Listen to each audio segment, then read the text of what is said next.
Kasus 2. Seorang murid bercerita jika dia merasa diperlakukan tidak adil oleh seorang guru. Guru tersebut membuka les privat dan sebagian besar murid di kelas mengikuti les privat tersebut, kecuali murid tersebut. Murid tersebut merasa tidak nyaman ketika guru sering menyindir murid yang tidak mau ikut les privatnya.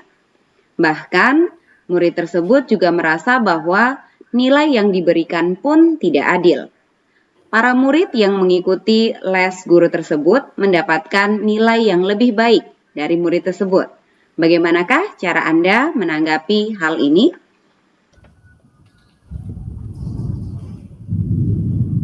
Dalam kasus ini, yang akan menjadi coach adalah Ibu Edel, yang akan menjadi coach adalah Ibu Cindra, dan saya sendiri sebagai pengamat.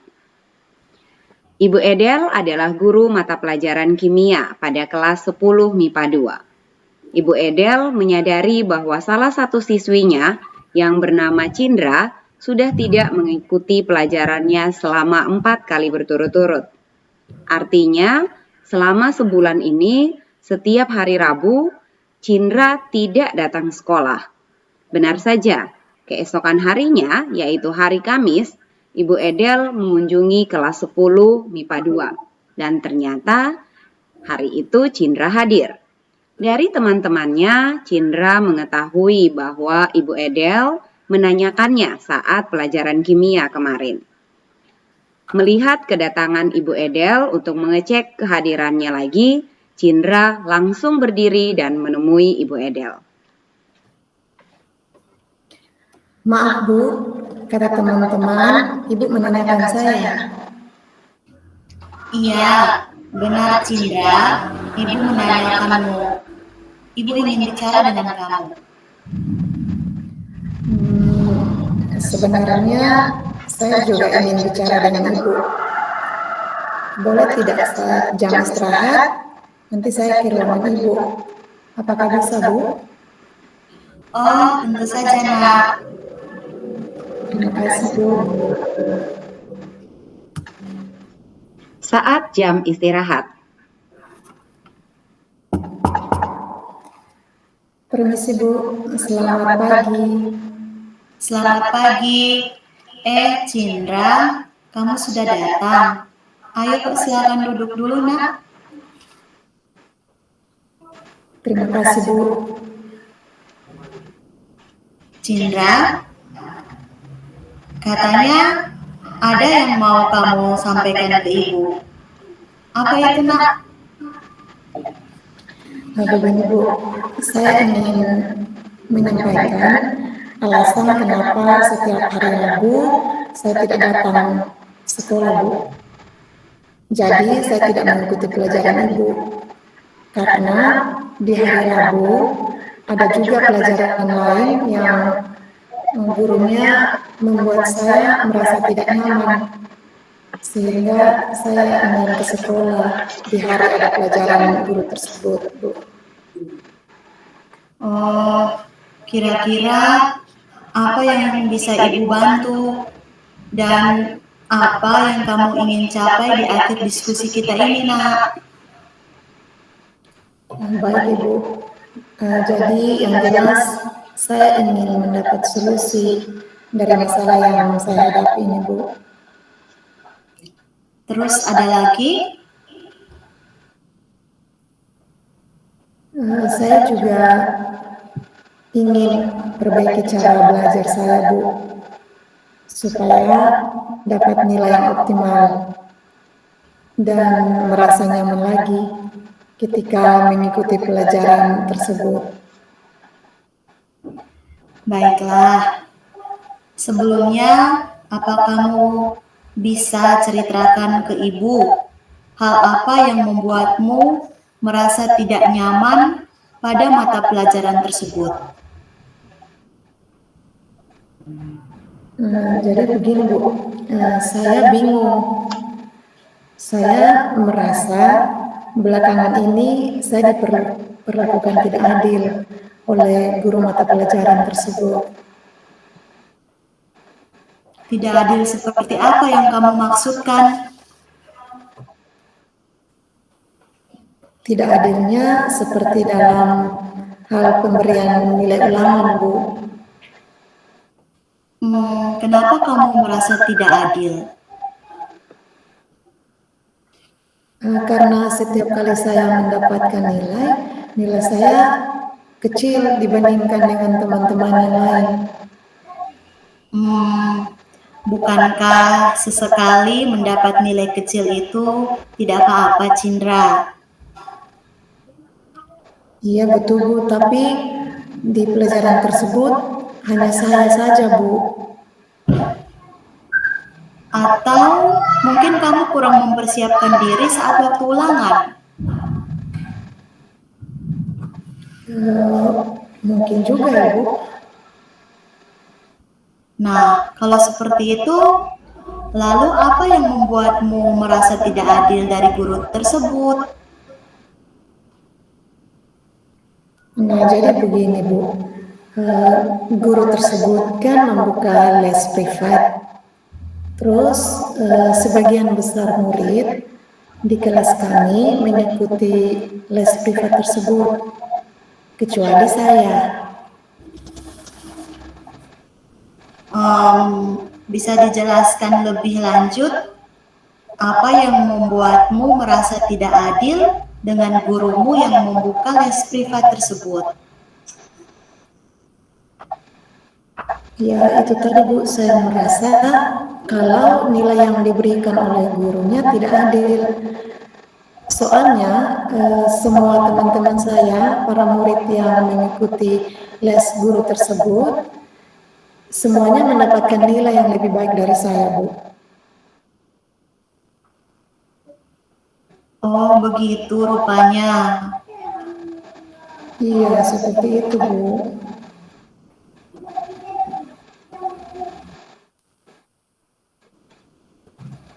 Baik, Ibu mulai paham sekarang. Selain nilai ulangan yang tidak adil, hal apa lagi yang membuatmu merasa tidak nyaman, Nak? Masih ada? Iya, masih ada, Bu. Apa itu? Saya juga merasa tidak nyaman di kelas, Bu. Ketika gurunya sedang mengajar, terus sering menyindir murid yang tidak mau ikut les privatnya.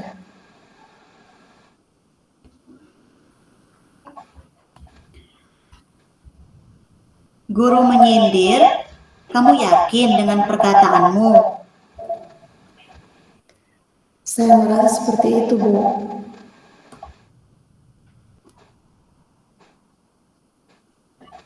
Boleh Ibu tahu seperti apa bentuk sindirannya? Jadi beliau sering berkata, anak-anak yang mendapatkan nilai kecil itu karena tidak mengambil les privat saya. Begitu, Bu. Ya, kemungkinan perkataan guru tersebut benar. Iya, Bu,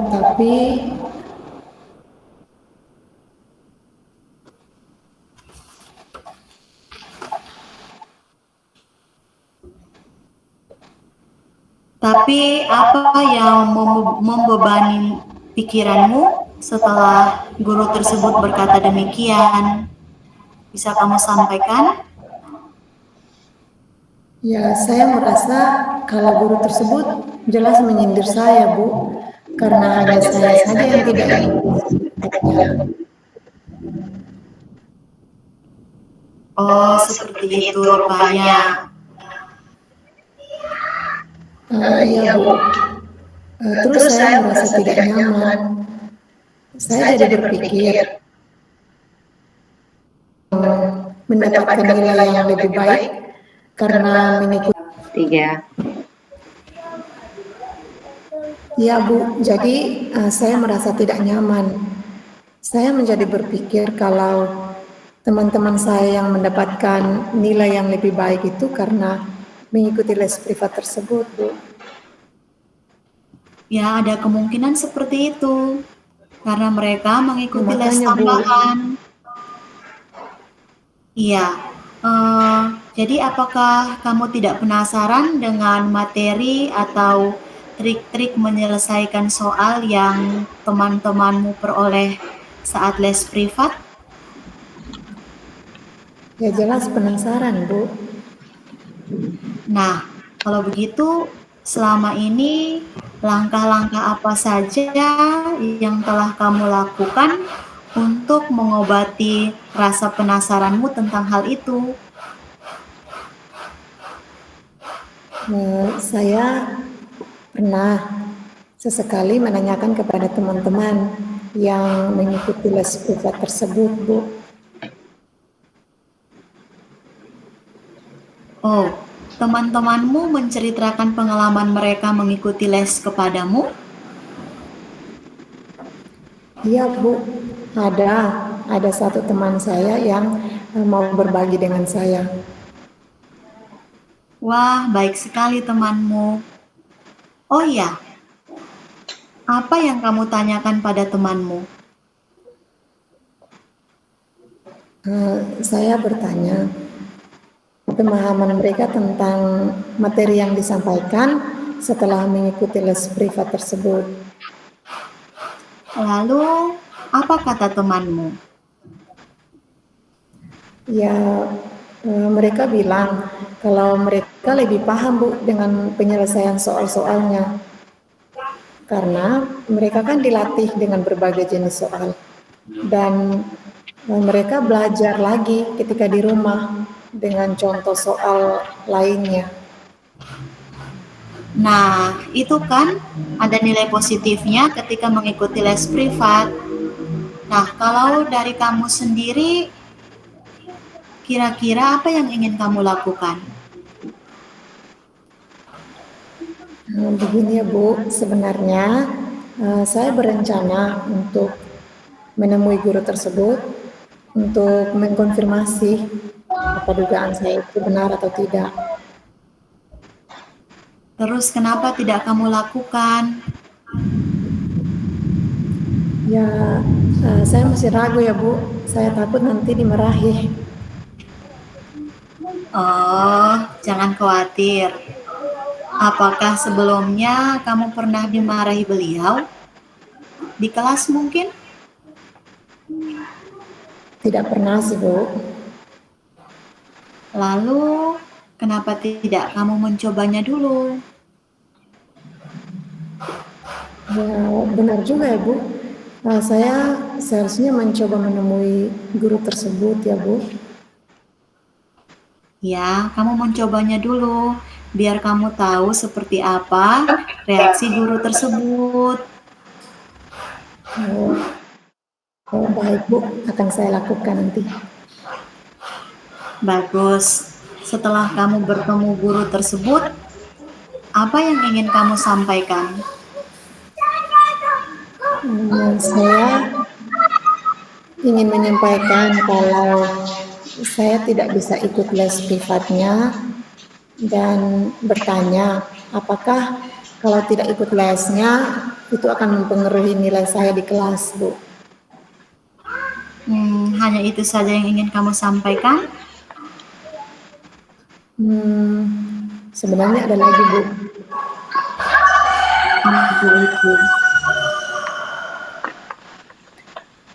Saya juga ingin mengkonfirmasi alasan saya mendapat nilai kecil di kelas. Iya, benar sekali. Kamu harus menanyakan secara langsung.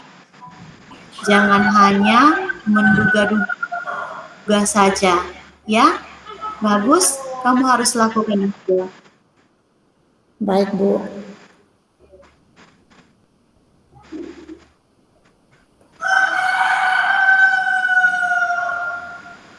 Selain itu, apa kekuatan yang kamu miliki sehingga kamu merasa yakin les privatnya? Karena saya kan suka belajar, Bu. Terus setiap sore saya selalu mengulang pembelajaran di hari tersebut dan juga sering melakukan latihan soal. Nah, selain itu, saya juga selalu membuat catatan yang rapi. Terkadang saya juga suka menonton video tutorial dari YouTube jika tidak ada yang saya pahami atau yang belum saya pahami, Bu. Tetapi Tetapi kenapa? akhir-akhir ini tidak lagi, Bu. Mengapa? Soalnya semenjak pandemi, orang tua saya kan kehilangan pekerjaan, terus beralih ke berjualan jajan. Nah, saya terpaksa, Bu, bantu orang tua saya berjualan jajan di Senggol, Bu, pada sore hari. Oh, seperti itu. Apakah hal tersebut mempengaruhi waktu belajarmu? Harusnya kan kamu saat pulang dari sekolah sore kamu latihan soal lagi. Tetapi sekarang kamu harus membantu orang tua. Apakah itu mempengaruhi belajarmu? Ya, saya rasa begitu, Bu. Saya rasa itu mengganggu waktu belajar saya. Karena waktu belajar saya kan jelas menjadi berkurang. Ya, kan kamu tidak bisa belajar dengan baik lagi karena harus membantu orang tua menjual gorengan. Tapi itu hal yang baik. Nah, sekarang coba kamu pikirkan kembali tentang nilaimu. Kan tadi katanya kamu mendapatkan nilai ulangan yang kecil. Apakah disebabkan karena kamu tidak ikut les atau karena waktu belajarmu yang sekarang menjadi berkurang? Oh iya, mungkin juga ya, Bu.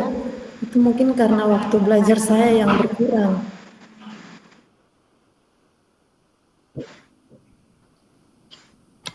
Nah, kalau begitu menurut kamu apa yang bisa kamu lakukan?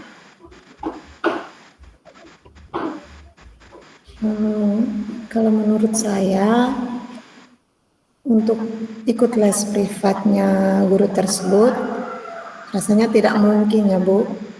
Karena masalahnya saya tidak memiliki cukup uang untuk bayar biaya lesnya. Tapi saya berencana, saya meminta bantuan Eka, teman saya itu, Bu. Dia kan ikut les dan biasanya dia itu yang mau menjelaskan ke saya apa yang belum saya paham sih, Bu. Wah, kamu beruntung sekali ya mendapatkan teman seperti Eka. Jadi, apa rencana kamu untuk mencapai tujuanmu? Yaitu mendapatkan nilai yang baik lagi. Iya, Bu, saya ingin mendapatkan nilai yang baik. Jadi saya berencana nantinya saya akan menemui guru mata pelajaran, terus saya akan menyampaikan ke gurunya kalau ya ini, terus bertanya lagi apakah kalau memang saya tidak bisa ikut les, itu akan mempengaruhi nilai saya nanti di kelas.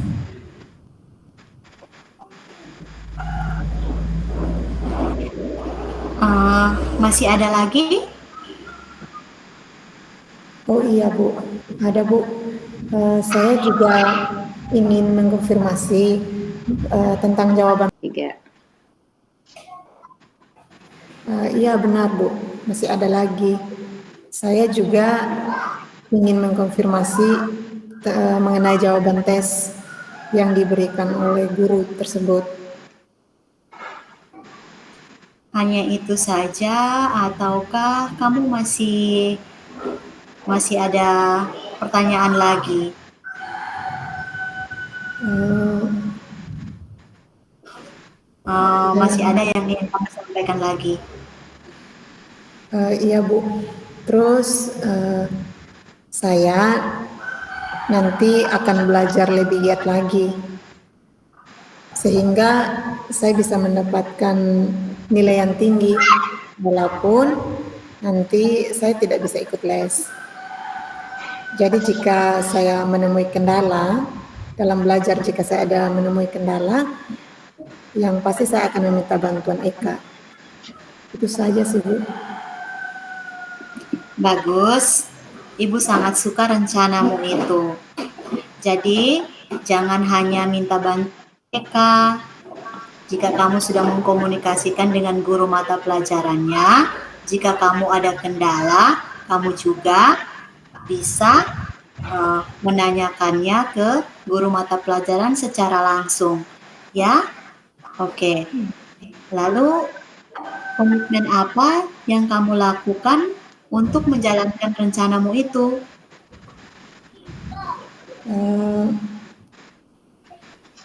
Saya berencana nanti besok pagi akan saya temui guru tersebutnya di sekolah Bu. Terus yang jelas selain itu saya juga pasti akan belajar dengan lebih giat lagi. Saya akan mengatur waktu yang lebih baik lagi. Iya Cindra, itu betul. Jadi, kamu selain mengatur waktu dan belajar lebih giat lagi, tapi kamu juga harus terus bertanya kepada teman-temanmu yang ikut les privat, biar kamu tidak ketinggalan, ya. Kan tadi ada Eka ya. Siapa yang kamu minta bantuan untuk menjalankan komitmen kamu ini? Menurut kamu siapa yang bisa membantumu?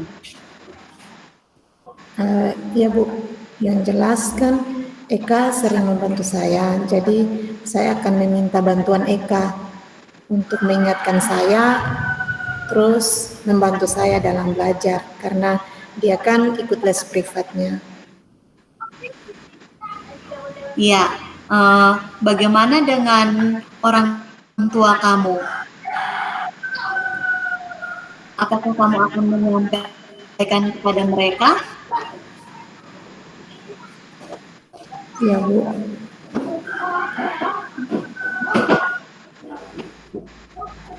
Iya, itu baik.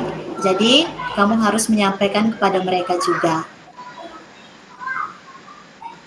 Baik, Cindra, ada lagi yang ingin kamu sampaikan? Cukup Bu. Terima kasih ya Bu sudah mau meluangkan waktunya untuk mendengarkan cerita saya. Saya bersyukur dengan bercerita bersama Ibu, saya dapat solusinya. Terima kasih ya Bu. Iya, sama-sama. Kalau ada yang ingin kamu sampaikan, kamu bisa sampaikan ke ibu, ya. Baik, waktu istirahatnya sudah selesai ya. Ya Bu, Silakan kamu kembali ke kelas kamu. Ya, Bu, saya permisi ya Bu. Selamat siang. iya, selamat siang.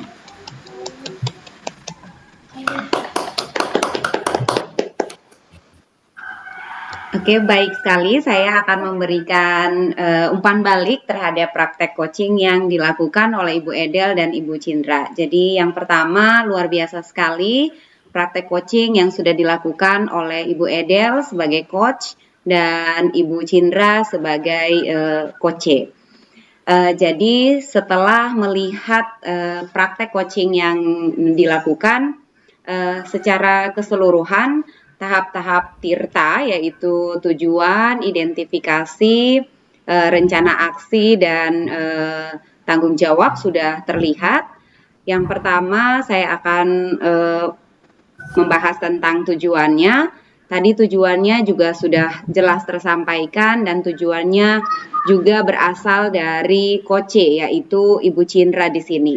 Ia mengungkapkan bahwa secara pribadi memang ia menginginkan agar nilai-nilainya bisa kembali seperti semula dan apakah prasangkanya dengan Pak Guru yang memberikan les yang itu Pak Gurunya kurang adil atau seperti apa. Dan masalah ini sudah digali oleh coach dalam tahap identifikasi dengan memberikan pertanyaan-pertanyaan. Jadi Ibu Edel sudah menggali masalah ini, menggali permasalahan yang ada, apakah memang betul karena prasangkanya prasangkanya coach terhadap gurunya atau seperti apa. Dan dari percakapan ini juga terlihat bahwa Ibu Edel dengan sabar, lembut, bertanya satu demi satu masalahnya diuraikan, sehingga dari sini coachnya dapat melihat masalahnya itu secara lebih lengkap dan bisa mengetahui bahwa akar permasalahannya seperti apa. Apakah prasangkanya benar atau memang karena waktu belajarnya yang kurang sehingga nilai-nilainya pun menjadi kurang. Jadi pertanyaannya di sini sudah sangat mengarahkan. Pada bagian tanggung jawab, coach juga sudah mengajukan pertanyaan-pertanyaan yang meminta coach untuk memberikan komitmennya dan sudah terlihat bahwa coach sendiri keesokan harinya akan bertemu dengan guru yang memberikan les tersebut dan bertanya, menyelesaikan permasalahannya sekaligus mengungkapkan pandangannya dan meminta bantuan sekiranya ia membutuhkan bantuan bimbingan kepada gurunya. Jadi luar biasa sekali praktek coaching yang sudah dilakukan oleh Ibu Edel dan Ibu Cindra dengan menggunakan tahap-tahap tirta. Terima kasih.